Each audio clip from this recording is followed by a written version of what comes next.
Education policy हमारी education policy में आज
मैं हैंड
हम लोग से करते हैं तुम्हारे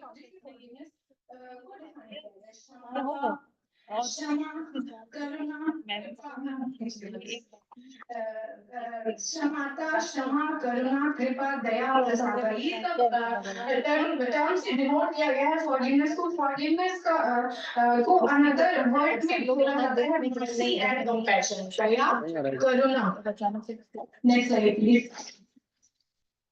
फॉरगिवनेस एंड हिंदुइज्म। अब बात करते हैं इंडियन कल्चर में, तो हम देखना शुरू करें, भले ही हमने पीछे जो देखा था वेस्टर्न में स्टडी 1980 से स्टार्ट हुई, लेकिन हमारे इंडियन कॉन्टेक्स्ट में ये पहले से एग्जिस्ट कर रहा था। हम अगर अपने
हाँ जी, मंजरी ने भेज दिया, वो बस ने फोन करके बताया अभी।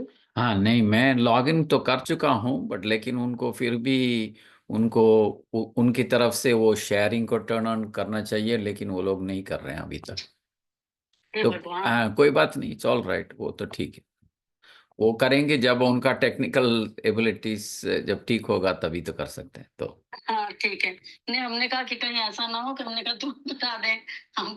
ठीक है, हाँ ठीक है, ओके।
आपको मैंने नंबर दिया है डॉक्टर सुषमा का, तो वो भी मैंने लिए उनको भी और अगर इतना जल्दी तो 10 मिनट का मुझे दीजिए।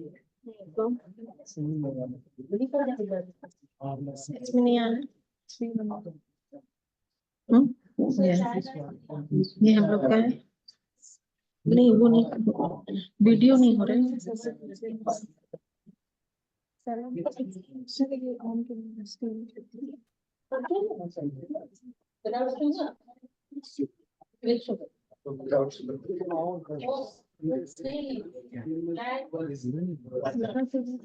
वहां से कहीं और से उधर से तो नहीं,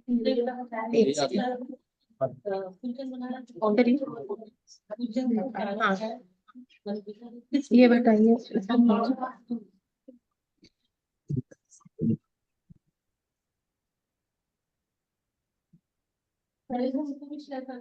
हाँ मैं कर रहा हूँ। Good evening, sir. Good evening. I welcome Professor Murali Ranganathan, sir, and Dr. Sunana Goan. Professor Murali Ranganathan, he is from Barton University, USA, and Dr. Sunana Goan has joined from Australia. She's a seasoned educationist over there, and I request Dr. Sunana to begin with her presentation. Thank you. Just give me a second.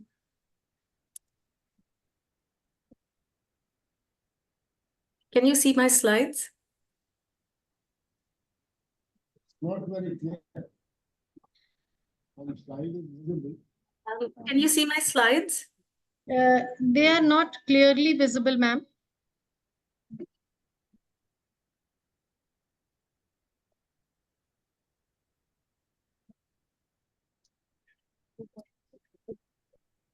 Is it okay now? Just now it is coming. I'll let you know.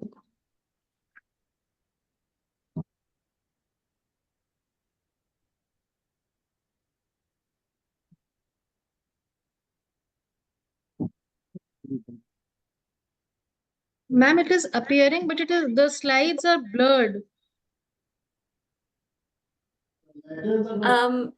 They're clear from my end. Okay.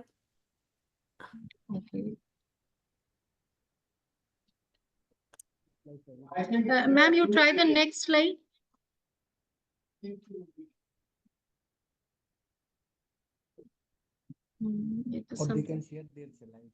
You can move from here. Ma'am, is it possible that you share your presentation with us and that we share it on the screen? Then it would be visible properly. Okay.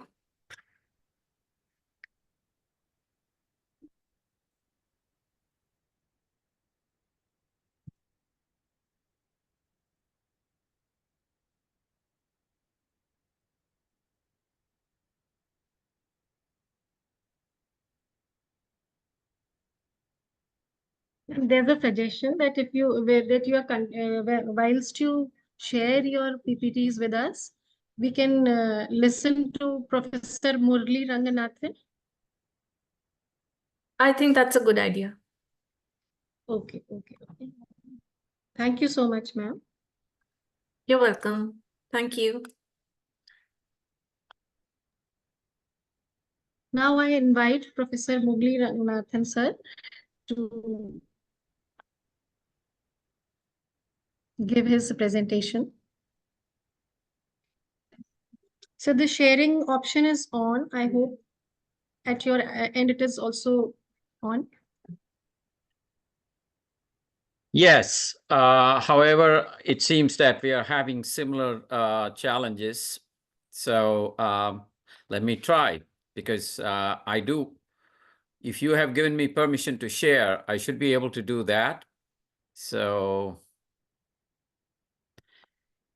I'm going to try to share my screen at this time. Are you able to see anything? No, not yet. No, sir. Okay. I can do without the screen so that we can save some time. Okay, please go ahead. Please go ahead. It's a pleasure to join you this evening in Allahabad. My name is Murali Ranganathan.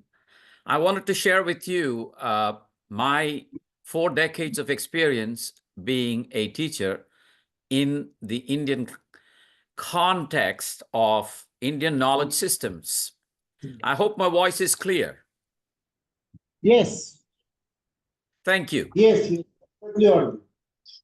So while I had hoped to show you a few images in the context of the challenges that we are facing technically, I can share with you what my thoughts are as I have grown up with an undergraduate education from Chennai, India, and a master's degree from IIT Kanpur, and a doctoral degree from Syracuse University here in the United States. and having been a professor of mathematics now for coming up on 35 years at Barton College in Wilson, North Carolina. So as a mathematician, from a very young age, I have been inspired by my professors. But even before I go to my professional education, it goes back to what we have in our culture.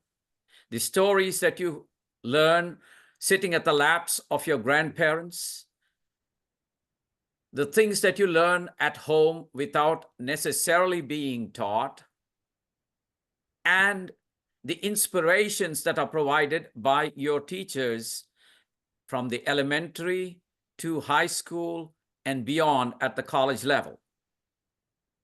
These lay the foundation for becoming a lifelong learner.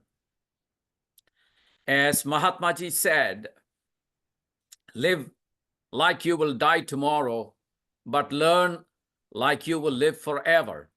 This is a journey that starts young, but continues for a very long time. Mine specifically meanders through the corridors of mathematics, and I wanted to share with you that one of my responsibilities here at Barton College early on was to provide instruction for the teacher education program. So these would be students who would be teaching at all levels of kindergarten through 12th grade. They were all required to take a particular course in mathematics, and that course would often begin with simply the enumeration system. And that was the first opportunity for me to talk to them about the Hindu numerals. I must say that as the editions of the books became later, you could see the change from the Arabic numerals to the word Hindu numerals happening in the later editions. That is the first opportunity that I would have to introduce the Indian knowledge system. Soon thereafter, you would have conversation about the concept of very small and very large numbers, Sunya and Purna. So while these have philosophical backings and come to us quite easily, it is something that is of a challenge. But there and again, it provides you the opportunity to provide rich cultural context for mathematical ideas. Naturally, the story of zero comes in, as does the decimal system. Once these are covered, I am continuing to emphasize in the particular course for the teacher education, one gets to talk about Indian knowledge system in geometry. Once again, sacred geometry, as in the creation of sacrificial altars, as seen in the Sulabha Sutras, and how they are able to provide understanding to such things such as the Pythagorean theorem without reference to necessarily right triangles. The idea of how you would measure the diagonal of a square or a diagonal of a rectangle, or more importantly, how you use them in constructions. How do you make a rectangle into a triangle? Of course, conversations also lead to having quadrilaterals with endpoints on circles. So these are some of the very natural, harmonious ways in which Indian knowledge system in mathematics gets introduced into the classroom.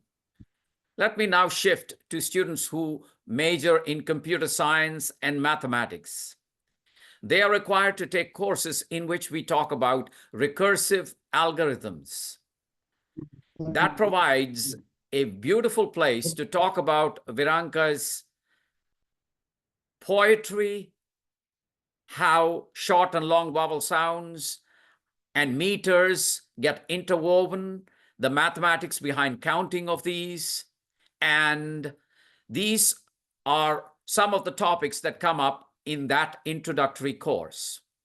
Moving a little bit higher, students take courses in real analysis, and there the conversation shifts to talking about approximations, convergence of series, representations, and this is where one can dive in depth into the first infinite expression for calculating the values of sine.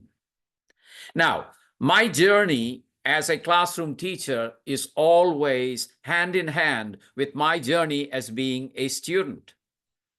Just like most of us, as the scholarship in the knowledge of ancient mathematics grows, so is our ability to share that with a larger audience. I've always found that this enhances, enriches, and deepens the understanding of the mathematical concepts and ideas. In my opinion, this is a very organic way of introducing these in classrooms. But the responsibility does not lie just with conferences, seminars, and instructions. Each one of us as individuals with grandchildren, grandnieces, nephews, our own children, need to inculcate this habit of mind to be curious. And therefore, I find that we have, at least in mathematics, beautiful stories that lead one to later understand very deep concepts. So it is my hope during the decades ahead, if God should so bless me, that I would have opportunities to write about what I have used in my professional years as a way of leaving it for posterity. I thank you for this opportunity to come and share my thoughts with you. And I will now turn it over to you and see if there are any questions from your end that I could help elucidate from my particular corner. Thank you, Professor Morley. The session is open. If you have some questions, Professor Morley is ready to answer them. Professor Morley, you have rightly highlighted the problem lies with the individuals, and simply the conferences will not be able to solve the problem. But I would like to know more about the experience in the classroom. How do the Western audience reacts to all these situations when you say that Arabic numerals have been renamed as Hindu numerals, and things like that? So in India, there is a great resistance to all this. In India, we still prefer to call them Arabic numerals, and we are not ready to accept this term Hindu numerals. Although it is a very well-known fact that the Arabs learned it from India, and from India it went to Arab, and from Arab to Greek, and then they used to call it Arabic numerals. So the very knowledge has come back to us. So what is the reaction of the American students or the African students or the international students that you have in your college? So personally for me, I have never had a resistance to accept, but what it has instigated are conversations, as you rightly point out, because these conversations go against what they might have heard before. Now, the beauty of the Western education is the purpose of Western education, at least at the undergraduate level with the courses that I teach, is to expand their minds. So the reticence that you speak of is not something that is pre-packaged into their minds. There is no entrenchment of opinion. This could also come from the fact that they have not been seriously exposed to these during their kindergarten through 12th grade education. Yes, they learn about history, but their emphasis is on Western and European history. So consequently, any opportunity that they have to learn about non-European history is often welcomed. Now, to what extent do they carry it forward? That remains to be seen.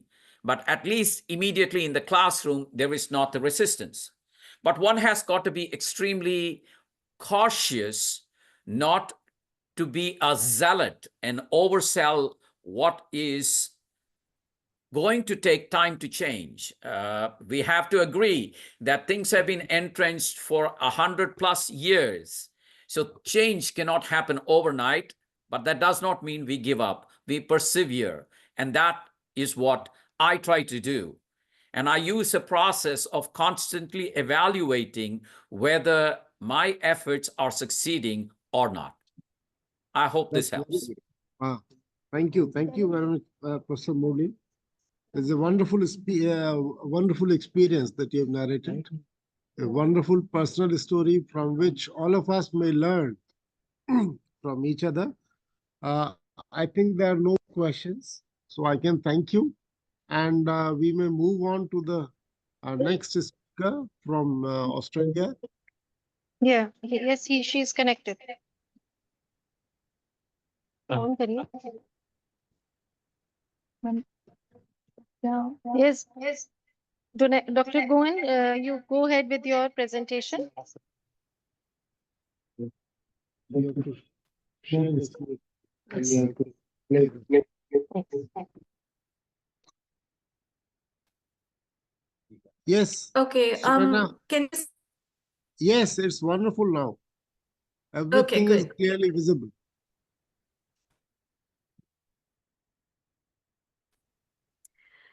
Good evening, everyone, and thank you so much for inviting me for this conference. I really appreciate it.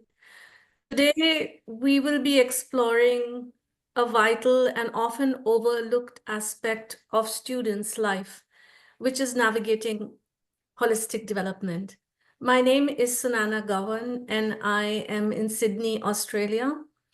And today, I'm going to be talking about this topic. Specifically, I'm going to focus on how Indic wisdom, rooted in Indian traditions and values, can offer meaningful guidance in addressing the challenges faced by Indian students here in Australia. Now, these challenges range from cultural adjustment and academic pressure to mental health issues as well as social integration. While I am not an expert on Indic wisdom, I aim to provide an insightful view on how these ancient teachings can support Indian students in fostering their personal growth and resilience as well as well-being while they are here in Australia. So this is going to be the outline of my presentation. I'll begin with an introduction followed by challenges faced by the Indian students here in Australia, and also discuss the concept of holistic development, ending with a conclusion and a call for action to all higher education institutions here in Australia. As of 2024, 1.3 lakh Indian students were enrolled in Australian higher education institutions. This makes India the second largest source of international students in Australia after China. Indian students in Australia are doing various different degrees from business to hospitality to information technology, as well as health sciences. They come for quality education to Australia, as well as career opportunities and other cultural exposure. However, along with academic challenges, many students face issues related to their well-being, including social and cultural adaptation in Australia. Some of the problems which they do experience are first, cultural dissonance. A student from India might find it difficult to adjust to the Australian way of life, which may include differences in communication, styles, eating habits, and social customs. This can cause disorientation and confusion. Many Indian students feel disconnected from their families and communities back home. They might struggle to find local support here in Australia or connect with people from similar backgrounds. The rigorous academic environment in Australia often comes with a very high level of competition, and that causes pressure on international students to perform well in exams, and also while doing assignments, which sometimes are of a very different nature here in Australia. Many Indian students take part-time jobs in order to repay back the living expenses while studying abroad. This often involves very long working hours, and that results in anxiety and pressure. The combination of academic pressure, financial strain, and sometimes social isolation can cause some mental health issues with students, such as depression, anxiety, homesickness, etc. Therefore, can holistic development help nurture a student and impact their overall well-being? Well, that is something I would like to explore in this presentation.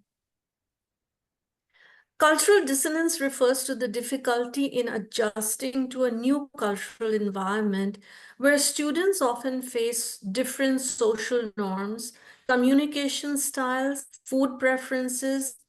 Indian students may feel uncomfortable with the more informal and direct communication style here in Australia, which contrasts with the more formal and hierarchical communication in India.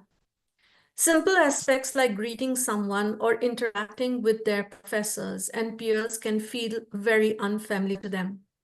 This dissonance can lead to feelings of confusion, frustration, and alienation as well.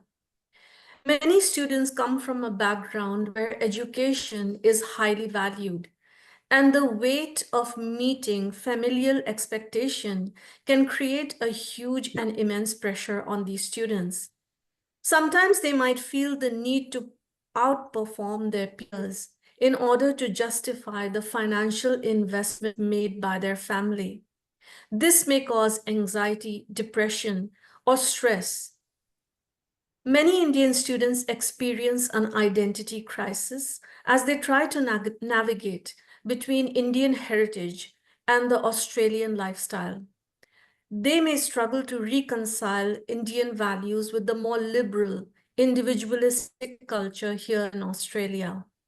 They might feel like they don't fully belong in either culture, contributing to feelings of disconnection or self-doubt. Financial strain is another aspect, and students sometimes work very long hours to pay their tuition fee, and that can also be quite overwhelming. Therefore, the concept of holistic development, which refers to comprehensive approach to growth that goes beyond academic achievements, focuses on the development of the whole individual.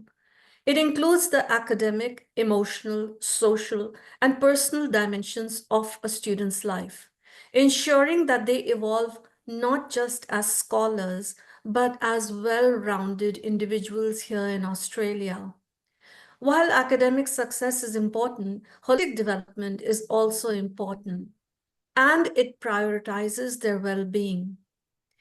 Indic wisdom encompasses practices from yoga, Ayurveda, and Vedic philosophy, offering valuable tools for supporting the holistic development of students, especially in addressing the challenges which they face when they are abroad here in Australia. Yoga and mindfulness are powerful practices that contribute to a student's holistic development by integrating their body, mind, and spirit. Yoga is an ancient practice that integrates physical postures, breathwork, and meditation. The primary focus is to create a mind and body connection that enhances both physical health and mental well-being. Meditation helps quiet the mind, allowing individuals to focus their thoughts and become more aware of their emotional state. And mindfulness leads to the practice of being fully present in the moment, aware of one's thoughts and emotions and physical sensations without any judgment. Ayurveda is a centuries-old system of medicine originating from India, and it focuses on the balance between body, mind, and spirit, overall health and well-being.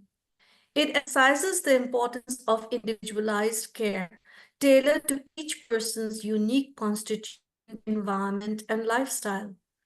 Ayurveda recognizes that each individual has a unique constitution. This dictates the type of food they should consume to maintain balance. It uses herbal remedies to address common physical and mental health issues. Ashwagandha, a popular Ayurvedic herb, is known for the adaptogenic properties that help reduce stress and anxiety. Regular detoxification practices are used in Ayurveda to remove accumulated toxins from the body, and this helps rejuvenate the mind and improving energy levels. Vedic teachings form the basis of much of Indian philosophy and culture, providing timeless wisdom on how to live harmoniously with oneself and the world.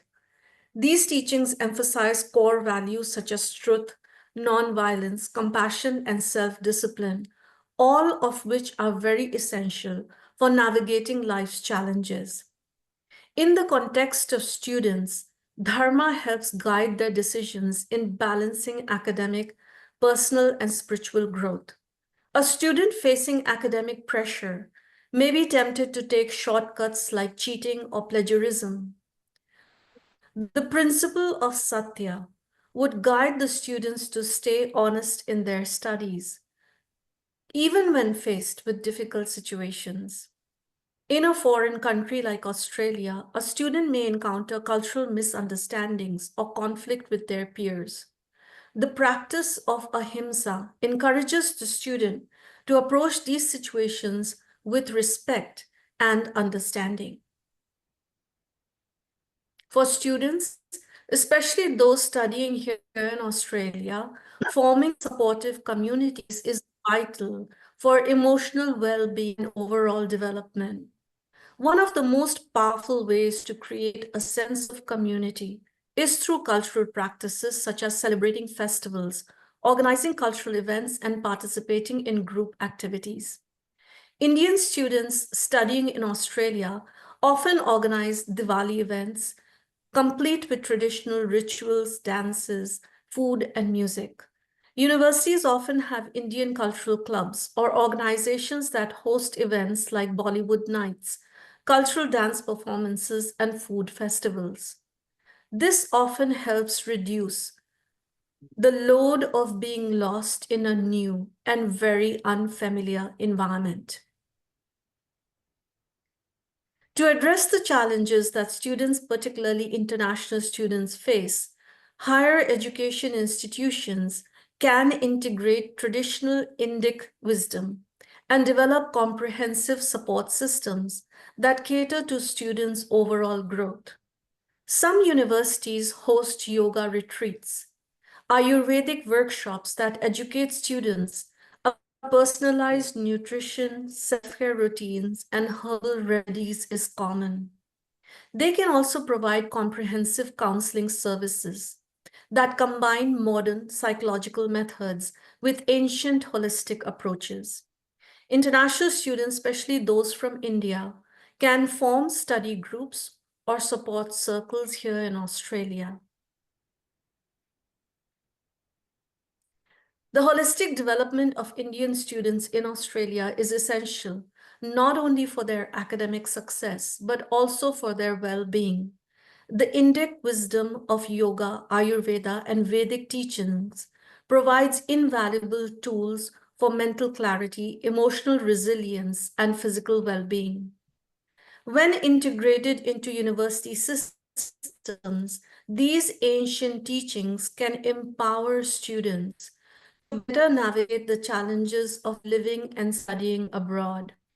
By offering workshops on yoga, mindfulness, and Ayurvedic self-care, universities can provide students with the necessary integration, as well as cultural understanding and social cohesion, all of which are critical for the well-being of Indian students.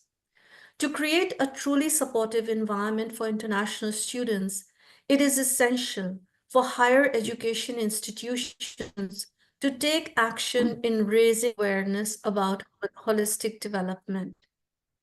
Universities should therefore increase awareness about the importance of emotional and mental health alongside studies, incorporate holistic practices like yoga, mindfulness, and Ayurvedic workshops into the university curriculum, train counselors and support staff to incorporate traditional and holistic methods in their counseling and mental health services, and finally create cultural spaces for students to engage with their traditions, share experiences, and support one another. In conclusion, it's time for higher education institutions to prioritize the well-being of their students, integrate traditional wisdom with modern education, and create space for students to grow academically, socially, and emotionally. By doing so, they will not only help international students overcome challenges, but also will prepare them for a successful and balanced future. Thank you. Thank you, Sunena ji. I think you were simply making certain suggestions to Australian authorities. And I understand you are already working in the university system. Have you tried any of these issues yourself in your university? When I was contacted for this conference, I explored and did research, and thanks to you all, I have now developed a very good understanding of how Indic wisdom can actually help international students. So therefore, I'm really looking forward to writing the paper because I need to build and develop this understanding and share it over here. So thanks to all of you, I would say now I am ready to launch this over here. It's something great. To be very honest with you, I never really thought about it till now. Dr. Baisal, Okay, thank you. Thank you very much. if you're Yes, able to sir. hear Yes, me. sir. Thank you. So I just wanted to echo that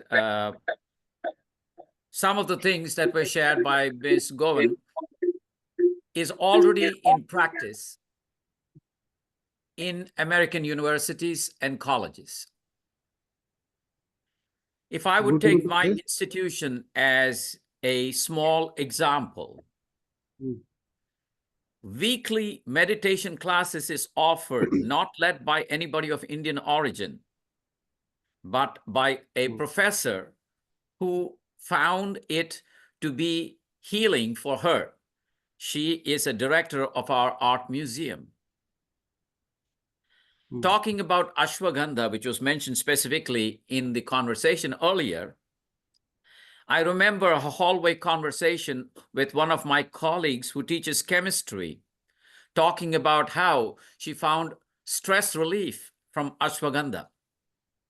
So this knowledge is now quite ubiquitous, certainly here in academic institutions in the United States. We do tend to have on our particular campus fewer students from Asia and more students from Europe. But our neighbors to the east and west are large universities, and cultural organizations are replete. When I think about my own experience as an Indian student of a fairly young age, 40 plus years ago, even then, the support systems were in place. So I would think that a place like Australia, which if it continues to invite international students, will adapt just like universities in the United States have. Thank you. Good to know about your experience, Professor Morley. In Ayurveda, there is also a concept of Dincharya and Ritucharya. Ayurveda goes far beyond ashwagandha. So basically, by deciding your routine on the basis of Dincharya and Ritucharya according to the season, So you have to regimen your life accordingly. So Hinduism or Ayurveda is basically talking about regimening your life style.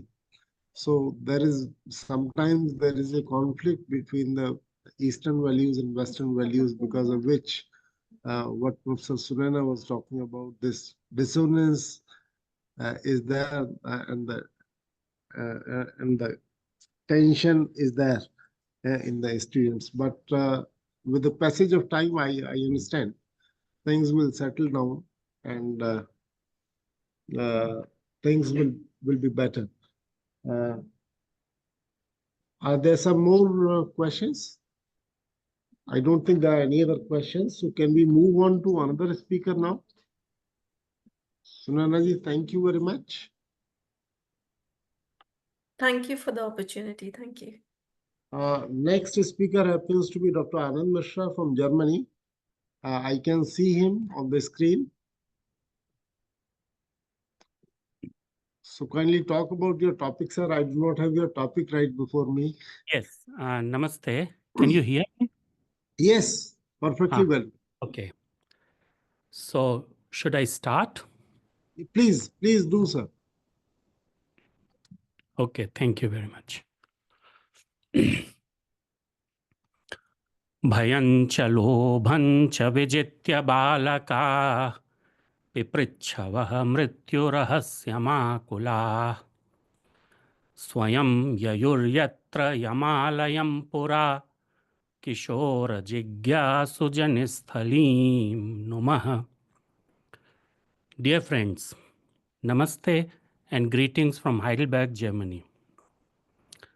I congratulate the entire family of SS Khanna Girls Degree College, Prayagraj, for celebrating their Golden Jubilee year by organizing this seminar on a topic that has taken such a central position for the academic landscape of India today. Let me extend my thankfulness to the organizers for inviting me to speak before this august audience.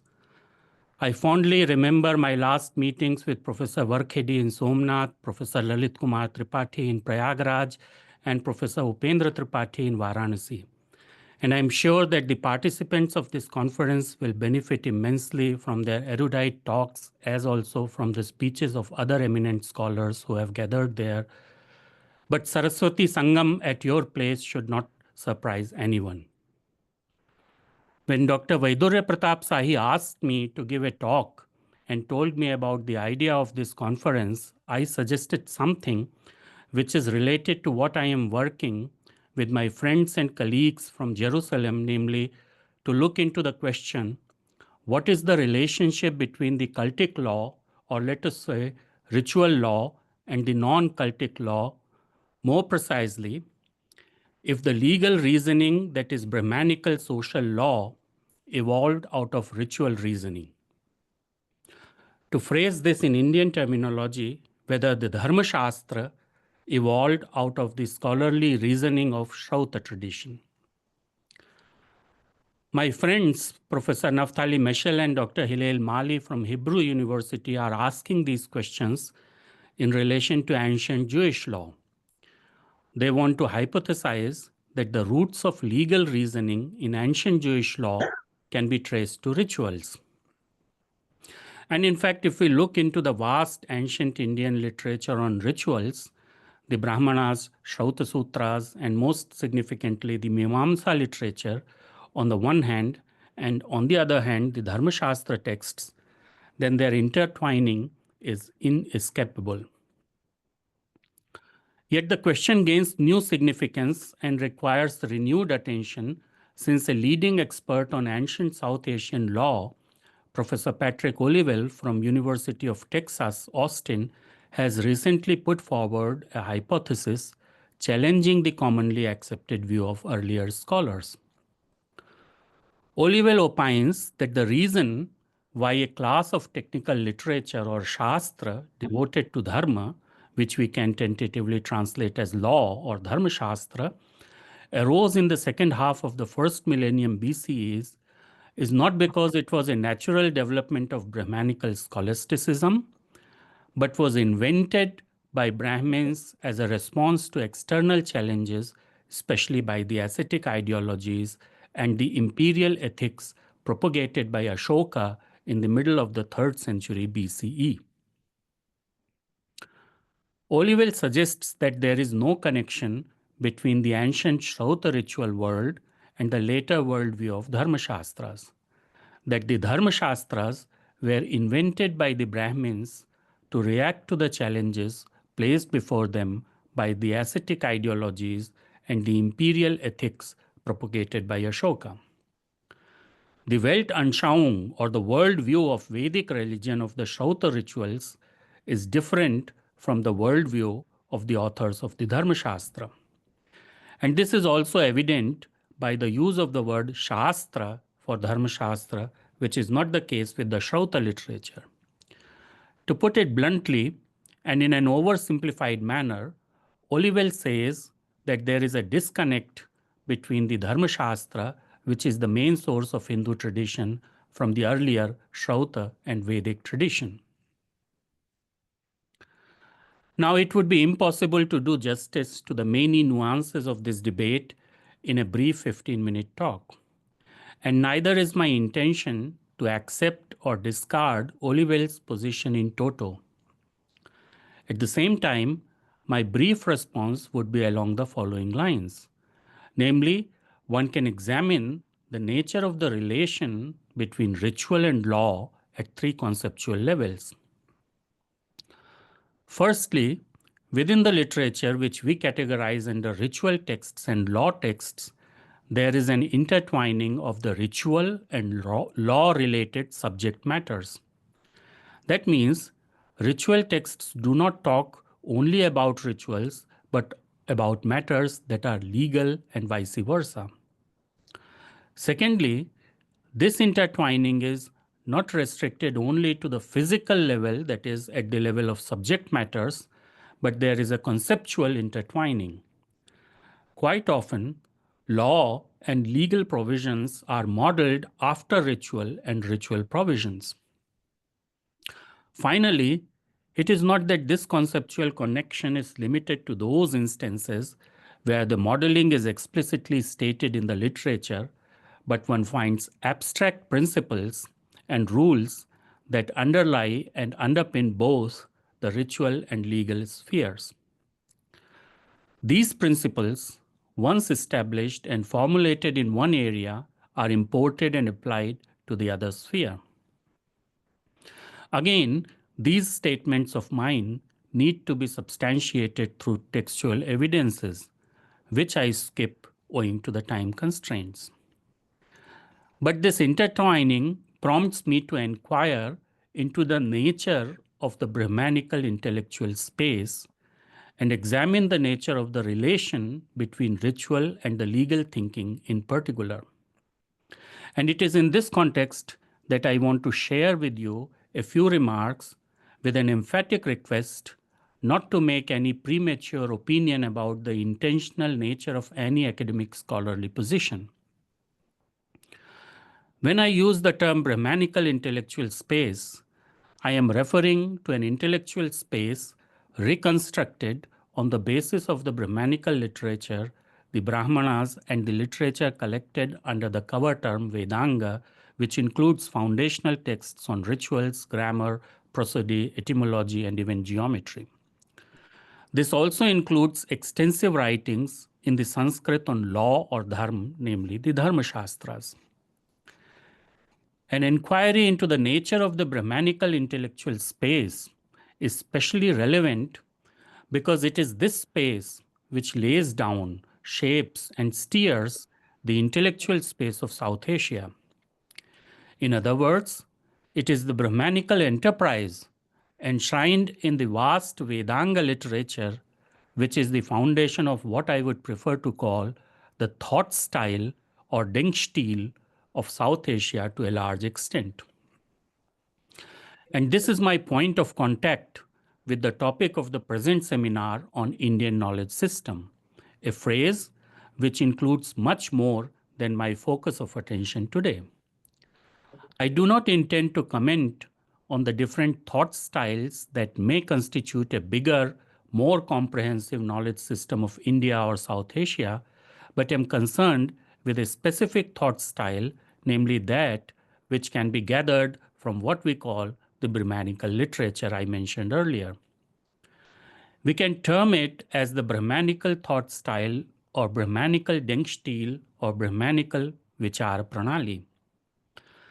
I am taking this term from Ludwig Fleck, who introduced it in early 20th century within the context of reflections on what is science and how do sciences originate and evolve.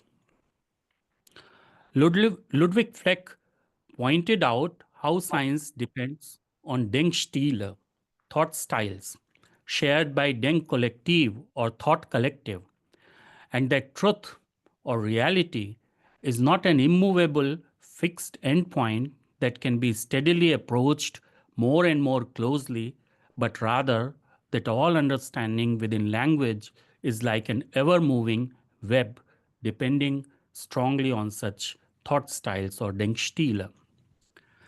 This line of thinking was later taken up by philosophers of science, most prominently Thomas Kuhn, who propounded the theory of paradigm shifts in the history of science. Although very relevant, we need not enter into the details now. My contention is that we can speak of a Denkstil or a particular thought style which permeates the literature on rituals, law, and language analysis. This Brahmanical thought style evolves first within the Vedic ritual space, for which we have the earliest literary sources, and then expands in other areas, most prominently in the areas of analysis of language and law, whose literature follows the ritual corpus. Literature on rituals, both Vedic and domestic, on analysis of language and on law, develops primarily on the fertile ground of this Brahmanical Denkstil or thought style, and in the process makes it even more fertile. The reason why we can speak of a Denkstil is precisely because it stretches across the above areas that comprise the core domains of human life: liturgy, law, and language.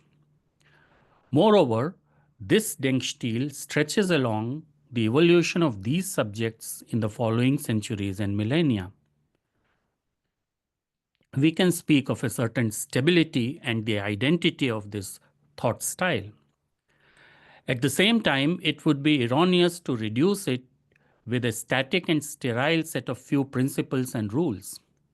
This thought style has an inherent dynamism which is evident from its evolution within the new context or with changing times. The Brahmanical thought style, once cultivated in a particular domain or area, gave rise to more robust Wissenschaften or sciences. The main features of such a scientific approach include a systematic methodology applied to a well-defined topic. Secondly, focus on the discovery of patterns and attempts to explain them in a step-by-step manner.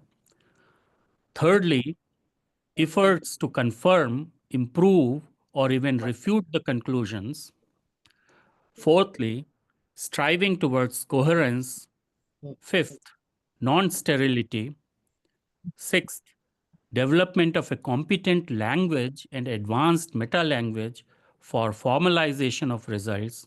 And seventh, efforts of a closed elite community. I am listing these criteria based upon a recent book, Latin as the Language of Science and Learning, by a Swiss scholar, Philippe Roelli, where he examines definitions of science and how does it relate to thought styles. All the above criteria of science are fulfilled for the sciences of phonetics, prosody, etymology, grammar, geometry, as also the science of rituals evolved and developed within the Brahmanical thought style. The literature on these subjects follows a formal language with well-defined meta-rules. Now, if we look into these criteria, they do not necessarily restrict science to natural sciences. For for example, chemistry or biology, but defines science to be an intellectual inquiry undertaken into a systematic methodological manner. If the object of study is some physical element of plants, animals, etc., then it becomes respective areas of natural sciences. So in fact, Wissenschaft or science is study of any subject in a scientific manner. And natural sciences or Naturwissenschaften then is specifically the study of nature. It is only in Anglophone circles that science became equivalent to natural science and the term humanities or arts came to denote the non-natural or human or social sciences. Anyway, the reason why I'm mentioning this is to emphasize that when I say that Brahmanical literature is scientific literature, it is not my intention to surreptitiously smuggle the idea that it anticipates or even excels the discoveries or inventions of modern sciences, especially natural sciences. This does not mean either that Brahmanical literature or the later literature produced in that intellectual space does not engage in any scientific inquiry of nature, like in the fields of medicine or mathematics or metallurgy or astronomy, etc. Now, actually, what remains now for us is to explore the nature of this Brahmanical thought style or the Brahmanical Denkstil and work out its details and then put forward the methodological nature of these texts. This will enrich our understanding of the foundational ways of thinking in South Asia. But instead of continuing with looking into the significant features of this thought style, I would conveniently stop here, owing to the constraints of time, but pointing ourselves towards the future task of initiating renewed research projects and active interest of academic institutions in India to revitalize the temperament of inquiry, the desire to know, jigyasa, especially among younger generations of scholars like in your college. However, I do it intentionally because as I saw the list of eminent scholars and heads of various institutions of higher studies present there, I think it would be a right tribute to them and they will be more happy with me if I do not attempt to wind up a debate, but rather try to roll it out. Thank you very much for your attention.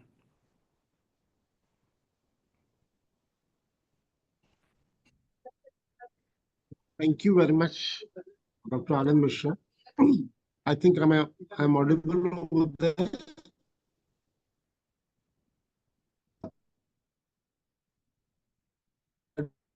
I'm sorry, your voice is not clear. The Indian epistemological system. Madam, Madam, my voice clear.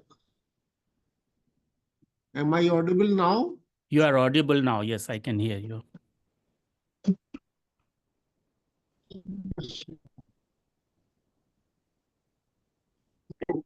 Okay. So it was a erudite lecture, and we were trying to study the system in the light of Western epistemology, and we were trying to reasoning vis-a-vis Brahmanical reasoning and ritualistic reasoning. You are trying to identify correlation between these two and perhaps trying to work out a model. In the light of the Western of Indian epistemological system is that our system is not a linear system, and there is no single text that simply talks about only one reasoning or only one system. Here, we follow the cyclical system of knowledge, and everything leads to something else. I may be wrong in my understanding, but this legal reasoning of Mitakshara or Manusmriti or other Smritis, for example, Yagyavalkya Smriti, once again, all that is derived from ritualistic reasoning or that leads to the ritualistic reasoning, that needs to be studied rather closely, at least by me. Since you have been delving deep into that particular issue, you can highlight that issue in a much better way. By the way, for the benefit of the Indian scholars, Professor Anand Mishra is coming from the city of Heidelberg. The city in the West happens to be very important for Indian studies. It was from Heidelberg that, as a matter of fact, the Indian Renaissance came to light, and Indian knowledge system was taken to Europe. It was through Heidelberg only that India was known in Europe once upon a time. So we are happy that at least one Indian is there who is trying to study all these issues and perhaps trying to set everything in proper perspective and trying to understand Indian system vis-a-vis the Western ideas. Are there some questions? Are there some questions? Professor Anand Mishra, there are hardly any questions from the audience. So in case you wish to say something more, you may please continue. Otherwise, we may wind up your lecture. Yes, thank you very much. Yes, in fact, Heidelberg is the oldest university in Germany also, and has a very strong tradition of Indology also, as you rightly mentioned. My point, just to say it again in a minute or two, is that there is a very clear continuity from the rituals till later Dharma Shastra period. So this is the point which I want to emphasize. The recent theories by scholars like Patrick Olivelle are challenging this approach. They are saying that there is a break between the Shrauta tradition and the later Dharma Shastra tradition, and the later Dharma Shastra has a very different Weltanschauung, that is a very different worldview than that of the earlier Vedic worldview. And this worldview of later Dharma Shastra is primarily a response, a reaction of the Brahmins to the Dharma which Ashoka is propagating in his inscriptions. And the Brahmins post Ashoka invented the Dharma Shastra, which is the foundation of the Hindu Dharma which we live today. So there is a very, to put it in a very blunt manner, there is this theory which is suggesting that there is a cut, there is a dissect between the earlier Shrauta tradition and the later Hindu tradition or the Dharma Shastra tradition. Now, the response to this has to come by looking into what I am suggesting, into the specific thought style which the Brahmanism is cultivating all through these years, beginning from the reception of the Rig Veda. And in the reception of the Rig Veda, the organization of the Veda, the edition of the Veda, and with that enterprise, and all this is happening in a ritual context, the Shrauta ritual context. So the first faculties, the first universities, that intellectual space which India has is that of the Vedanga, where the grammar, the analysis is coming, the ritual studies is coming, and the even geometry, which we term under the 6 Vedangas, etc. Now, this thought style permeates the Indian way of thinking. And we have to look much more intensively into the nature, explore the nature of this thought style, which I call it a Brahmanical enterprise, or a Brahmanical thought style, or Brahmanical Denkstil, to take the Western term.